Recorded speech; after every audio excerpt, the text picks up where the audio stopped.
안녕하세요, 뻘정소의 뻘짓입니다. 이번에는 이 램 오버클럭에 대해서 한번 알아보려고 합니다. 많은 분들이 물어보시는데 이 램 오버클럭을 어떻게 해야 되는지 최대한 자세히 알려드리려고 해요. 오버클럭을 하는 이유는 역시 성능을 올리기 위한 거고요.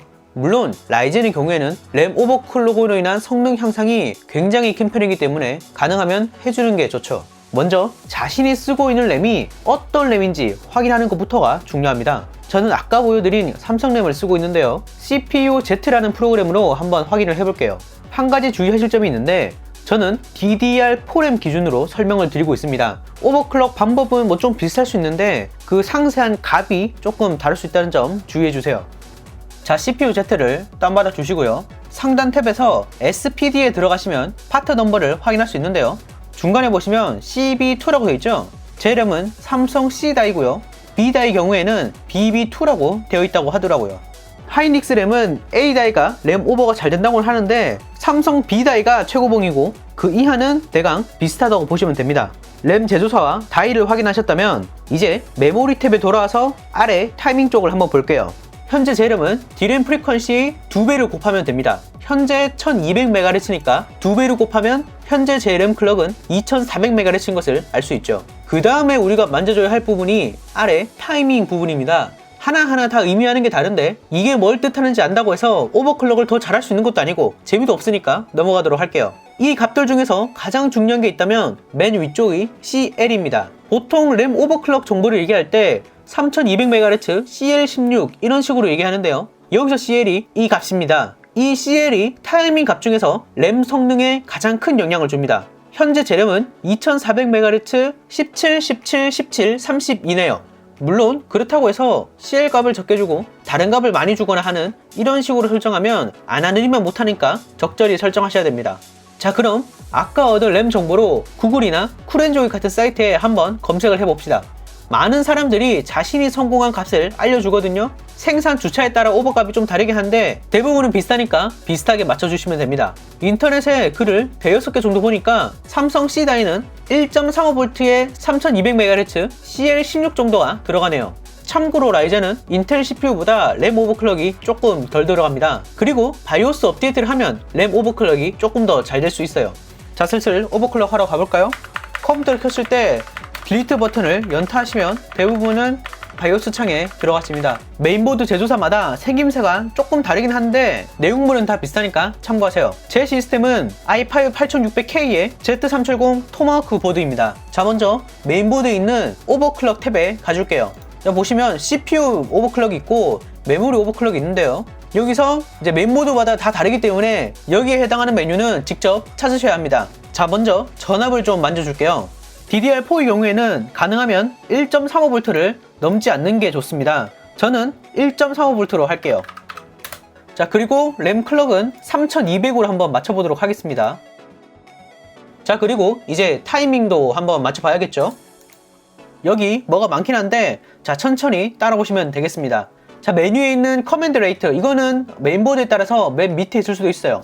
이 커맨드 레이트는 명령 속도인데요, 가능하면 1을 하시는 게 좋습니다. 하지만 클럭이 한 4000 정도 가까이 되시면 가능하면 2로 늘려주시는 게 좋습니다. 물론 직접 해보시고 1로 해도 안정적이라면 그냥 1로 하셔도 충분합니다. 자, CL은 아까 인터넷에서 본 것처럼 16으로 한번 맞춰보도록 할게요. 그 다음 이 TRCD와 TRP는 이 CL에서 플러스 1에서 2 정도 주시면 되겠습니다. 저는 17, 17을 그대로 주도록 할게요. 자, 그 다음에 이 RAS는 대부분 CL에서 곱하기 2를 해주시면 되는데요, 16에서 2배를 하면 32가 되죠. 하지만 조금 더 넉넉하게 34를 주도록 하겠습니다. 보통 CL 값에서 2배를 하신 뒤에 2 정도를 더하시면 괜찮더라고요. 자, 그 다음이 RFC인데요, 이 RFC도 성능에 영향을 조금 많이 준 녀석입니다. 램 오버클럭 하실 때는 먼저 560으로 세팅을 해주세요. 이미 오버클럭에서 나오는 램들이 있는데 그 램들이 대부분 560입니다. 조금 더 줄이고 싶으시다면 20 단위로 줄여주시면 되겠습니다. 자, 그러면 이제 대략적인 램 오버클럭 세팅은 끝이 난 겁니다. 자, 이제 F10을 누르면 저장하고 나가는 버튼이 되는데요, 한번 정상적으로 부팅이 되는지 알아보도록 하겠습니다. 컴퓨터가 제대로 안 켜지거나 이런 식으로 오류 메시지가 뜬다면 램 오버클럭이 잘 안 된 겁니다. 하지만 걱정하실 필요가 없습니다. 저는 이렇게 오류창이 떴지만 컴퓨터가 만약에 안 켜진다면 파워 전원을 껐다가 켜신 후에 컴퓨터 전원을 다시 한번 넣어 보시고요. 그래도 안 된다면 메인보드 건전지를 뺐다가 한 2-3분 정도 기다리신 뒤에 다시 건전지를 넣고 컴퓨터 전원을 켜시면 대부분은 다 해결이 됩니다. 자, 저는 이렇게 오류창이 떴으니까 F1을 눌러서 세팅으로 돌아가도록 하겠습니다. 램 오버클럭이 실패한 이유는 뭐 클럭이 너무 높거나 타이밍이 너무 낮거나 전압이 낮거나 하는 그런 경우입니다. 그러니까 해결 방법으로는 클럭을 낮추거나 아니면 타이밍을 조금 더 늘리거나 전압을 조금 더 주는 방법이 있겠죠. 하지만 저는 전압을 이미 1.3으로 맞췄으니까 램 타이밍을 조금 더 늘리는 식으로 한번 맞춰볼게요. 자, 다시 오버클럭 메뉴에 들어가서 고급 D램 구성에 들어간 뒤에 여기서 이 RCD와 RP 값을 18로 한번 늘려볼게요. 자, 그 다음에 이 RAS 값을 이 정도만 더 주도록 하겠습니다. 자, 그럼 이제 16, 18, 18, 36이 된 거죠. 이 세팅으로 한 번 더 시도해 보도록 하겠습니다. 자, 다시 F10을 눌러주고요. 오케이, 좋습니다. 이 클럭과 타이밍에서는 부팅이 잘 되네요. 하지만 저는 욕심이 좀 나기 때문에 클럭을 조금만 더 올려보도록 하겠습니다. 보통 클럭을 올리려면 전압과 타이밍을 올려야 되는데요. 클럭이 높은데 타이밍이 처지면 오히려 클럭이 낮지만 타이밍도 낮은 램 성능보다 못할 수도 있습니다. 이에 관한 정보는 지금 올라가는 정보를 참고해주세요. 캡처했다가 나중에 참고하셔도 좋습니다. 하지만 라이젠의 경우에는 램 타이밍이 조금 처지더라도 램 클럭이 더 중요하긴 합니다. 그래도 가능한 CL18에서 19 사이에는 있는 게 좋아요. 자, 다시 오버클럭 탭으로 들어가 보도록 하겠습니다. 자, 전압을 올리고 싶긴 하지만 별도의 램 쿨링 장치가 없으면 1.4 이상으로는 안 올리는 것을 추천합니다. 일단 부팅이 된 걸 확인했기 때문에 클럭을 3300까지만 올려보도록 할게요. 타이밍은 그대로 두고 이대로 다시 한번 시도해 보도록 할게요. 네, 3300은 조금 무리인 것 같습니다. 자, 그러면 다른 값으로 한번 시도를 더 해볼게요. 제가 몇 번 테스트 해봤는데 여기서 이 CL, RCD, RP, RAS를 조금만 더 건드리면 부팅이 아예 안 되더라고요. 그래서 이번에는 이 RFC를 한번 줄여보려고 합니다. 자, 과감하게 420 정도로 줄여볼게요.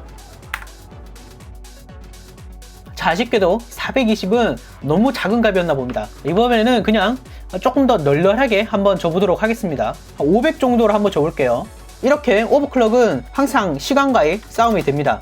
자, 500으로 한번 줘서 잘 부팅이 되나 해보도록 하겠습니다.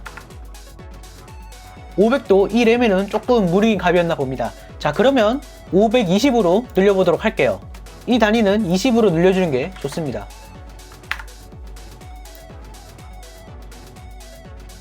일단은 정상적으로 부팅이 된 것처럼 보이는데요. 이제 램 오버클럭이 잘 되었는지도 확인을 해야 됩니다. 중요한 작업을 하고 있는데 하필 그때 오류로 꺼지면 안 되잖아요. 보통 램 오버가 잘 안 되면 블루 스크린이 뜨거나 화면이 깨지거나 하는 현상이 나타납니다. 이걸 테스트하는 프로그램도 있는데요. 저는 테스트맵 5라는 프로그램을 써요. 테스트맵을 켜면 이렇게 바로 램 사용률이 100%를 찍습니다. 여기서 한 5분에서 10분 정도 켜서도 오류가 안 뜬다면 괜찮은 겁니다. 이거 말고도 링스 같은 게 있는데 이거는 CPU 오버클럭 편에서 다루도록 할게요. 이 안정화 프로그램에서도 문제가 없다면 축하드립니다. 램 오버클럭이 성공적으로 끝난 겁니다.